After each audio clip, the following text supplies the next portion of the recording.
यक्षिणी हवा की धुन भी ठंडक लाती है और जब अंधेरा साथ देता है तो जंगली हाथी जैसी ताकत की ज़रूरत होती है। उसने अपनी आस्तीन खोली और अपनी उंगलियां अंदर खींची और अंधेरे में चलता रहा। उसकी सांसें घनी धुंध से भर गईं।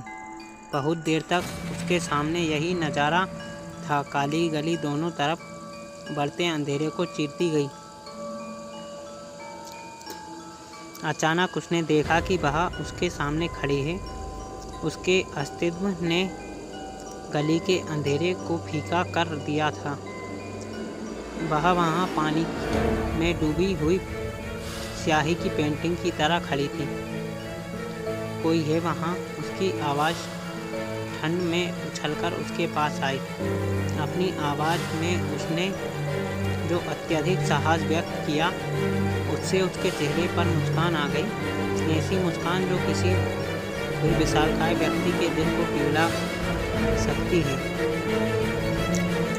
राक्षस न होते हुए भी वह सिर्फ एक इंसान था। वह उसकी मुस्कान में खोया हुआ खड़ा था। शैतानी पेड़ के फूलों की खुशबू वाली मुस्कान, उसकी रहस्यमयी मुस्कान ने उसके चेहरे पर एक बसंत का अनावरण किया। उसे लगा, उसके आश्चर्यचकित भाव को देखते हुए उसने पूछा, क्या तुम मुझसे डरते हो? डर यह तो इंसानों के लिए है, उसने प्रसन्नता से कहा। वह एक भी बात नहीं पूछ पाया। हालांकि उसके दिमाग में लाखों सवाल उमड़ रहे थे और दिल भी बेचैन था। क्या कातिलाना मुस्कान है, उसने खुद से कहा। हवा उसके कानों में दूर की नदी का संगीत लेकर आई। उसे संदेह हुआ कि क्या यह उसकी मुस्कान है जो मधुर स्वर में गा रही है। वह उससे तेज चल रहा था। निरंतर समय वह ऐसा ज़्यादा बार करता है। वह आक्रोश भरे स्वर में बुदबुदाई, क्या तुम्हें अब भी याद है कि कोई तुम्हारे साथ चल रहा है? वह बिना कुछ कहे धीमा हो गया। कुछ देर रुकने के बाद उसने कहा, मैं थोड़ा तेज चलने वाला व्यक्ति हूँ। उसने अपना सिर हिलाया और चलना जारी रखा। यह खामोशी थी जिसने उन्हें एक साथ बांध दिया था, ना कि संवाद। वह उससे बहुत सी बातें पूछने के लिए बेताब था। वास्तव में उसमें से बहुत सी बातें वह अपने मन में ऐसी बातें पका रहा था जो वह उससे पूछना चाहता था, और गर्मी ने उसे बाहर की ठंड को भूलने पर मजबूर कर दिया। उनके बीच वह खामोशी की धारा को समाप्त करने के लिए उसने कहा, तुम एक अच्छे इंसान हो। लोगों ने मेरे नाम के साथ कई चीज़ें जोड़ दी हैं, लेकिन यह वाकई चौंकाने वाली बात है, आप मुझे जानते नहीं हैं। आप मेरा चेहरा भी ठीक से नहीं देख सकते। फिर आप मुझे ये झूठी तारीफ क्यों दे रहे हैं? खैर, यह पूरी तरह सच नहीं है कि मैं एक अच्छा इंसान हूँ, लेकिन मुझे यकीन है कि मैं ऐसा व्यक्ति हूँ जिससे डरना चाहिए। इसलिए चिंता न करें, उन्होंने संयमित तरीके से कहा। उसका जवाब एक बार फिर उसी रहस्यमयी मुस्कान के अलावा और कुछ नहीं था। वह महसूस कर रहा था कि चांदनी अंधेरी को दूर कर रही है। यह स्पष्ट और स्पष्ट होता जा रहा था। उसके घुंघराले बाल पूरी आज़ादी के साथ हवा में नाच रहे थे। उसके चेहरे पर वह शानदार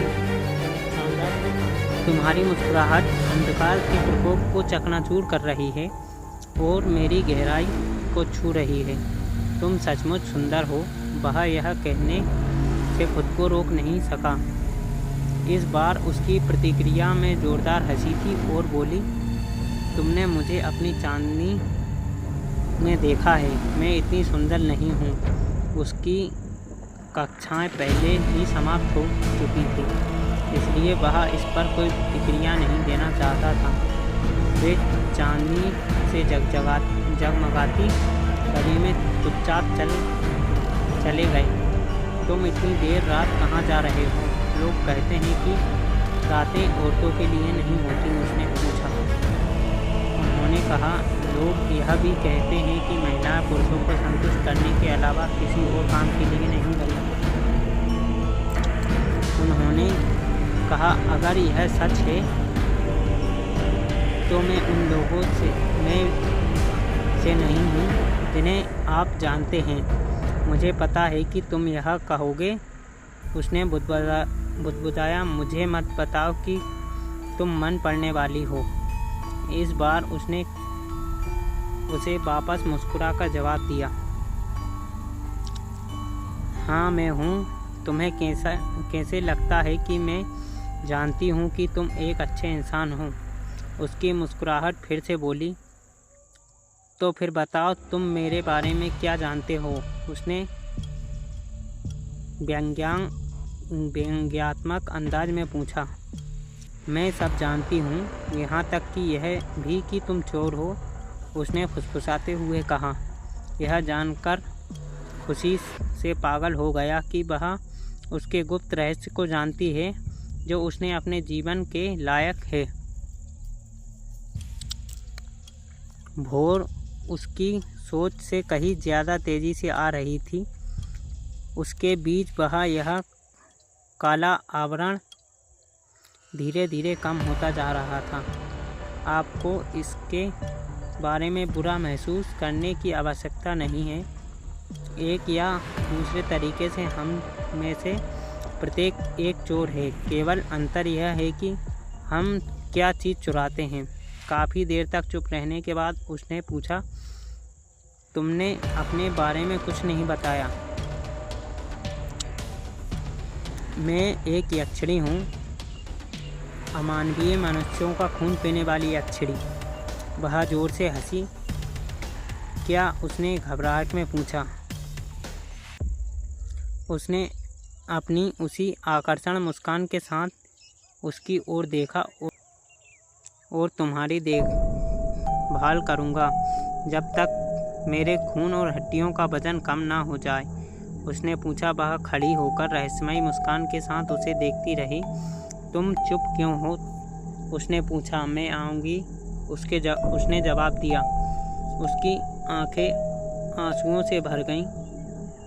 उसने उसके गालों से उन बूंदों को पोंछा, उसे कसकर गले लगाया, अपने होठों से उसके जमे हुए होठों को जगाया।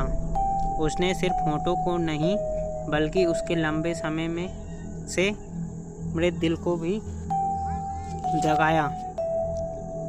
वे वहाँ खड़े होकर सूरज को दूर दूर तक फैले विशाल पहाड़ों से अपनी आत्मा को प्रकट करते हुए देखते रहे। जैसे जैसे सूरज उगता गया, वह धीरे धीरे हवा में विलीन होने लगी और पूरी तरह से खूबसूरत शोभा में घुल गई, जैसे बादल अपनी भाव बरसा रहा हो।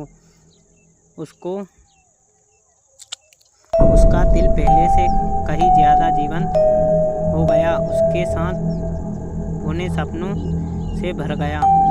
उसके बाद और हमेशा के लिए केवल वही उसे देख सकता था।